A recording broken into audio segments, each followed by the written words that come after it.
ಚರ್ಚೆ ಮಾಡ್ತಾ ಇದೆ. ಚರ್ಚೆ ಕಂಟಿನ್ಯೂ ಮಾಡ್ತೀನಿ. ಐವಾನ್ ಡಿಸೋಜ ಅವರ ಹತ್ರ ಹೋಗ್ತೀನಿ. ಸರ್, ಪ್ರಮುಖವಾಗಿ ನೀವು ಹೇಳ್ತಾ ಇದ್ರಿ ಈ ಸಿಎಂ ಬದಲಾವಣೆ ಚರ್ಚೆ ಕೇವಲ ಮಾಧ್ಯಮಗಳಲ್ಲಿ ಆಗ್ತಾ ಇದೆ ಅಂತ. ಹಂಗಿದ್ಮೇಲೆ ರಾಹುಲ್ ಗಾಂಧಿ ಅವರನ್ನ ಭೇಟಿ ಮಾಡೋದಕ್ಕೆ ಸಿಎಂ ಸಿದ್ದರಾಮಯ್ಯ ಅವರು ಹೋದಾಗ ಖರ್ಗೆ ಅವರ ಹತ್ರ ಫೈನಲ್ ಮಾಡಿ ಅಂತಂದ್ರು. ರಾಹುಲ್ ಗಾಂಧಿ ಅವರನ್ನ ಭೇಟಿ ಮಾಡೋದಕ್ಕೆ ಡಿ.ಕೆ. ಶಿವಕುಮಾರ್ ಅವರಿಗೆ ಅವಕಾಶ ಕೊಡಲಿಲ್ಲ. ಆಮೇಲೆ ರಾಜ್ಯಕ್ಕೆ ಮಲ್ಲಿಕಾರ್ಜುನ ಖರ್ಗೆ ಅವರು ಬರ್ತಾರೆ, ಸಿಎಂ ಸಿದ್ದರಾಮಯ್ಯನವರು ಹೋಗಿ ಮಾತಾಡ್ಸ್ಕೊ ಬರ್ತಾರೆ, ಒಂದಷ್ಟು ಜನ ಸಚಿವರು ಹೋಗಿ ಮಾತಾಡ್ಸ್ಕೊ ಬರ್ತಾರೆ, ಎಕ್ಸೆಪ್ಟ್ ಡಿ.ಕೆ. ಶಿವಕುಮಾರ್. ಈಗ ಕೆ.ಸಿ. ವೇಣುಗೋಪಾಲ್ ಅವರನ್ನ ಕರೆಸ್ತಾ ಇದ್ದಾರೆ ಸ್ಪೆಷಲ್ ಆಗಿ ಡಿ.ಕೆ. ಶಿವಕುಮಾರ್ ಹತ್ರ ಡಿಸ್ಕಸ್ ಮಾಡೋದಕ್ಕೆ. ಯಾಕೆ ಅಂತಂತಂದ್ರೆ ಸಂಪುಟ ಪುನರ್ರಚನೆ ಮಾಡಬೇಕು ಅಂತಂದ್ರೆ ನಾಯಕತ್ವ ಬದಲಾವಣೆ ಮಾಡಲೇಬೇಕು, ಇಲ್ಲ ಅಂತಂದ್ರೆ ಏನಕ್ಕೆ ಪುನರ್ರಚನೆ ಅನ್ನುವಂಥ ಮಾತಿರೋದ್ರಿಂದ ಅದಕ್ಕೆ ಡಿ.ಕೆ. ಶಿವಕುಮಾರ್ ಅವರ ಒಪ್ಪಿಗೆ ಇಲ್ಲ ಅನ್ನೋದಂತೂ ಸ್ಪಷ್ಟ. ಎಲ್ಲಿ ಕೂಡ ಡಿ.ಕೆ. ಶಿವಕುಮಾರ್ ಅವರು ನಾಯಕತ್ವ ಬದಲಾವಣೆ ಮಾಡಬೇಕು ಅಂತ ಹೇಳಲಿಲ್ಲ. ಅವರು ಏನ್ ಹೇಳಿದ್ದಾರೆ, ನಾನೊಬ್ಬ ಆಕಾಂಕ್ಷಿ ಇದ್ದೇನೆ ಮುಖ್ಯಮಂತ್ರಿಗೆ ಅಂತ ಹೇಳಿದ್ದಾರೆ. ಅದೇ ರೀತಿ ಬೇರೆ ಸಚಿವರುಗಳು ಕೂಡ ಹೇಳಿದ್ದಾರೆ, ಪರಮೇಶ್ವರ್ ಇರ್ಬೋದು, ಬೇರೆಯವರೆಲ್ಲ ಇಲ್ಲ ಮುಖ್ಯಮಂತ್ರಿ ಬದಲಾವಣೆ ಆಗುದಾದ್ರೆ ನಾನು ಕೂಡ ಒಬ್ಬ ಆಕಾಂಕ್ಷಿ ಅಂತ ಹೇಳಿದ್ದಾರೆ. ಪ್ರಜಾಪ್ರಭುತ್ವದಲ್ಲಿ ಒಂದು ಪಕ್ಷದಲ್ಲಿ ಅಷ್ಟು ಹೇಳುದು ತಪ್ಪ? ರಾಜಕಾರಣದಲ್ಲಿ ಪ್ರತಿಯೊಬ್ಬರು ನನಗೆ ಮಂತ್ರಿ ಕೊಡಿ, ನಾನು ಕೆಲಸ ಮಾಡ್ತೇನೆ, ನನಗೆ ಅವಕಾಶ ಕೊಡಿ ಅಂತ ಕೇಳುದು ತಪ್ಪಿಲ್ಲ ಸರ್. ಯಾರು ಪ್ರಜಾಪ್ರಭುತ್ವದಲ್ಲಿ ಅದು ಬೇಕೇ ಬೇಕು. ಅದು ಇಲ್ಲ ಅಂತ ಆದ್ರೆ ಎಲ್ಲವೂ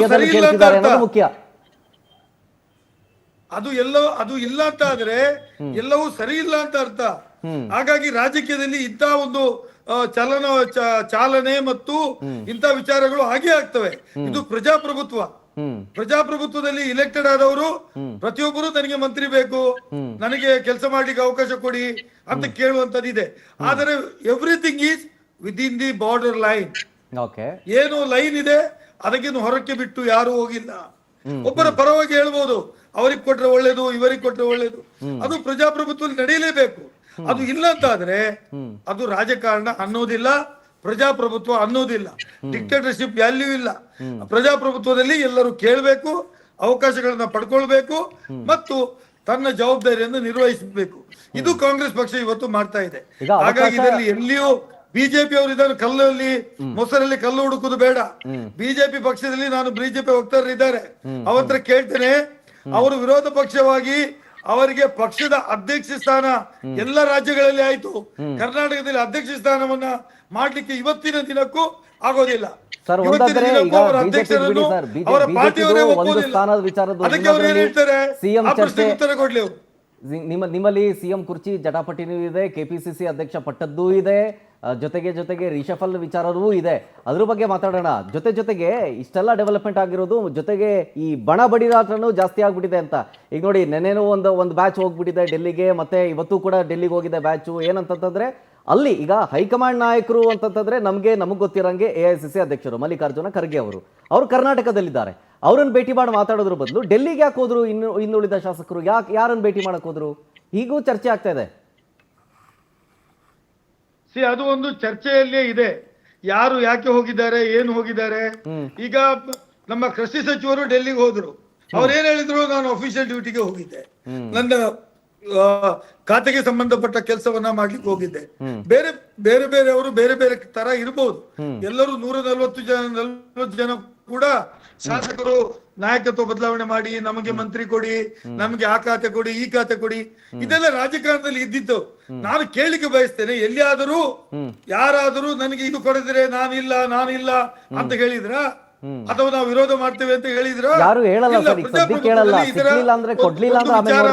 ಬದಲಾವಣೆಗಳಾಗ್ತದೆ, ಆದ್ರೆ ಬದಲಾವಣೆ ಸಂದರ್ಭದಲ್ಲಿ ನಮಗೆ ಅವಕಾಶ ಕೊಡಿ ಅಂತ ಕೇಳಿದ್ದು ತಪ್ಪು ಅಲ್ಲ ಅಂತ ನನ್ನ ಒಬ್ಬ ಶಾಸಕನಾಗಿ ನನ್ನ ಅಭಿಪ್ರಾಯ. ಈಗ ಸನ್ಮಾನ್ಯ ಐವಾನ್ ಡಿಸೋಜ ಅವರು ಅವಕಾಶ ಇರತಕ್ಕಂಥ ಸಂದರ್ಭದಲ್ಲಿ ಎಲ್ಲರೂ ಕೇಳೋದು ಸಹಜ ಅಂತ ಹೇಳ್ತಾ ಇದ್ದಾರೆ. ಅದೇ ರೀತಿಯಾಗಿ ಇವತ್ತಿನ ದಿವಸ ಪರಮೇಶ್ವರ್ ಅವರು ಕೇಳ್ತಾ ಇದ್ದಾರೆ ಅಂತಕ್ಕಂಥ ಮಾತನ್ನು ಅವರೇ ಹೇಳಿದ್ರು. ಹೌದು. ಹಿಂದೆ ಪರಮೇಶ್ವರ್ ಅವರು, ನಾವು ಸ್ವಲ್ಪ ಹಿಂದಕ್ಕೆ ಹೋಗೋಣ, ಹಿಸ್ಟ್ರಿ ನೋಡೋಣ. ಪರಮೇಶ್ವರ್ ಅವರು ಅಧ್ಯಕ್ಷರಾಗಿದ್ದಂಥ ಸಂದರ್ಭದಲ್ಲಿ ಇದೇ ಕಾಂಗ್ರೆಸ್ ಪಕ್ಷ ಮೆಜಾರಿಟಿ ಬಂತು, ಅಧಿಕಾರಕ್ಕೆ ಬಂತು. ಆದರೆ ಕಾಂಗ್ರೆಸ್ ಪಕ್ಷದಲ್ಲಿರ್ತಕ್ಕಂಥ ಒಂದು ನೀತಿಯಂತೆ ಯಾರು ರಾಜ್ಯಾಧ್ಯಕ್ಷರಾಗಿರ್ತಾರೋ ಅವರು ಮುಖ್ಯಮಂತ್ರಿ ಆಗ್ತಕ್ಕಂಥದ್ದು ನಾವು ಹಿಂದಿನಿಂದ ನೋಡ್ಕೊಂಡು ಬಂದಿರತಕ್ಕಂಥ ಒಂದು ಸಂಪ್ರದಾಯ. ಆದರೆ ಸಿದ್ದರಾಮಯ್ಯನವರು ಅಲ್ಲಿ ಹೋದ ನಂತರದಲ್ಲಿ ಇವರು ಇನ್ನೆಲ್ಲಿ ಮುಖ್ಯಮಂತ್ರಿ ಆಗ್ಬಿಡ್ತಾರೋ ಅಂತ ಅಂದ್ಬಿಟ್ಟು ಪಾಪ ಪರಮೇಶ್ವರ್ ಅವರನ್ನೇ ಅಲ್ಲಿ ಸೋಲಿಸ್ಬಿಟ್ರಲ್ಲ. ನಂತರದಲ್ಲಿ ಅದು ಎಲ್ಲಾನು ಬಟ್ಟಾ ಬಯಲಾಗೋಯ್ತು ಮಾಧ್ಯಮಗಳಲ್ಲಿ. ಮಾಧ್ಯಮಗಳಲ್ಲೇ ಬಟ್ಟಾ ಬಯಲಾಗೋಯ್ತು ಎಲ್ಲಾನು. ಇವರನ್ನ ಹೇಗೆ ಸೋಲಿಸಿದ್ರು, ಯಾವ ರೀತಿ ತಂತ್ರ ಮಾಡಿದ್ರು, ಪರಮೇಶ್ವರ್ ಅವರು ಸೋಲೋದಕ್ಕೆ ಕಾರಣಗಳು ಏನೇನು ಅಂತಕ್ಕಂಥದ್ದೆಲ್ಲನೂ ಅವರು ಪಾಪ ನೊಂದುಕೊಂಡು ಅಲವತ್ಕೊಂಡ್ರು ಮಾಧ್ಯಮಗಳ ಮುಂದೆ. ಇದು ಬಟ್ಟಾ ಬಯಲಾಯಿತು.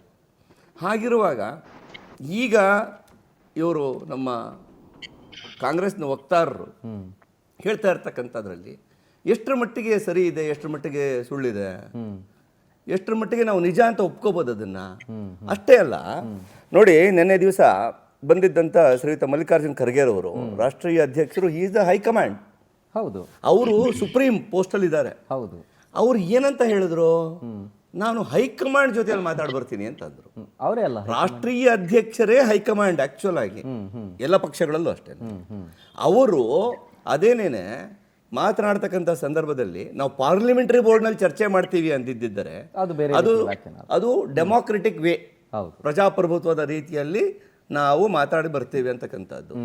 ಹೈಕಮಾಂಡ್ನ ಕೇಳಿ ಬರ್ತೀನಿ ಅಂತಂದ್ರೆ, ಹಾಗಾದ್ರೆ ಇಡೀ ಕಾಂಗ್ರೆಸ್ ಅನ್ನ ಇವರು ಇಷ್ಟೆಲ್ಲ ಆದರೂ ರಾಷ್ಟ್ರೀಯ ಅಧ್ಯಕ್ಷರು ಬದಲಾವಣೆ ಆದರೂ ಕೂಡ, ಕರ್ನಾಟಕದವರೇ ಅಲ್ಲಿ ಆದರೂ ಕೂಡ ಅಧ್ಯಕ್ಷರಾದರೂ ಕೂಡ ಇನ್ನೂ ಆ ಕುಟುಂಬಕ್ಕೆ ಒತ್ತೆ ಇಟ್ಟಿರ್ತಕ್ಕಂಥದ್ದು ಎಷ್ಟು ನಿಜ ಆಗ್ತಾ ಇದೆ ಇಲ್ಲಿ, ಎಷ್ಟು ಬಟ್ಟೆ ಬಾಯಲಾಗ್ತಾ ಇದೆ. ಹಳೇ ಸಂಸ್ಕೃತಿ, ಅದೇ ಏನು ಟಪಾಲು, ಅದೇ ಕವರ್, ಅದೇ ಇದು. ಅವರಲ್ಲಿ ಹೇಳ್ತಾರೆ ವೇಣುಗೋಪಾಲ್ ಕಳಿಸ್ತೀನಿ ಅಂತಾರೆ, ಇವರಲ್ಲಿ ಹೇಳ್ತಾರೆ ಹೈಕಮಾಂಡ್ ಹತ್ರ ಮಾತಾಡ್ತೀನಿ ಅಂತಾರೆ. ಹಾಗಾದ್ರೆ ವೇಣುಗೋಪಾಲ್ ಯಾತಕ್ಕೆ ಬರ್ತಾರೆ? ವೇಣುಗೋಪಾಲ್ದ ಪಾತ್ರ ಏನು, ಹೈಕಮಾಂಡ್ ಪಾತ್ರ ಏನು, ಹಾಗಾದ್ರೆ ಪಾರ್ಲಿಮೆಂಟರಿ ಬೋರ್ಡಿನ ಪಾತ್ರ ಏನಿದೆ?